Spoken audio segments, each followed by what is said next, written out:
विधानसभेच्या इलेक्शनसाठी आपण तोंडवळे गावामध्ये आलेलो आहे आणि त्या व्यासपीठावर आपले माजी खासदार आणि सध्याचे 20-23 तारखेला होणारे आमदार निलेशजी राणे साहेब, आपले जिल्हा प्रमुख सर्वांच्या आवडीचे आणि प्रत्येकाच्या घरात वाटणारे असे दत्ताजी सामंत आणि सर्वांची नावं घेतल्या सर्व व्यासपीठावर मान्यवर.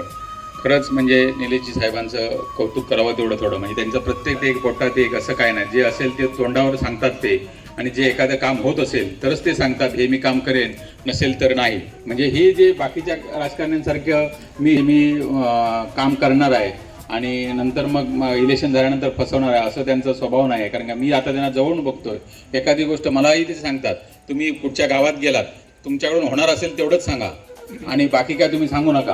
आणि त्याच्या पुढचं आमचे दत्ताजी सामंत काय होणार नसेल तरी ते गव्हर्नमेंटकडून होते नाही तर नको होते ते मी करतोच म्हणून सांगून लगेच कामही चालू करतात.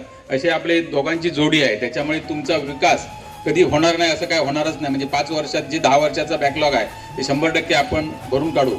त्याच्यानंतर आपले खासदार आणि माजी मुख्यमंत्री राणेसाहेब त्यांचाही फंड आपल्याला मिळणार आहे आणि रस्त्याचे जे प्रश्न असतील किंवा बाकीचे तुमचे काय प्रश्न असतील तेही 100% सुटतील. आणि बाकी आता मी काय बोलणार, फक्त 20 तारीखला आपल्याला धनुष्यबाणी निशाणेवर मत द्यायचं आहे आणि फक्त 5 मिनिटं तुम्ही त्यावेळी द्यायची आहेत. 5 वर्ष आपल्यासाठी निलेशजी राणे साहेब 24 तास तुमच्यासाठी राबणार आहेत. त्याच्यामुळे तुम्ही त्यावेळी 20 तारीखला फक्त काय काम न सांगता किंवा कुठे न जाता 20 तारीखला आपल्याला मतदान द्यायचं आहे.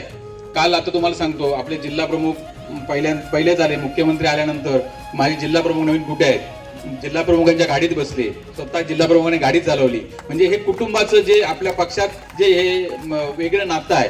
म्हणजे आल्या त्यांनी ते विचारलं दत्ता सामंत कुठे आहेत किंवा काय करतात, पक्ष कसा चाललाय. आम्ही 2 मिनिटं तिथे बोलल्यानंतर निलेशजींचं काय चालू आहे, कुठे काय कमी पडतंय काय, माझी काय मदत लागणार आहे काय, दादा स्वतः विचारतात.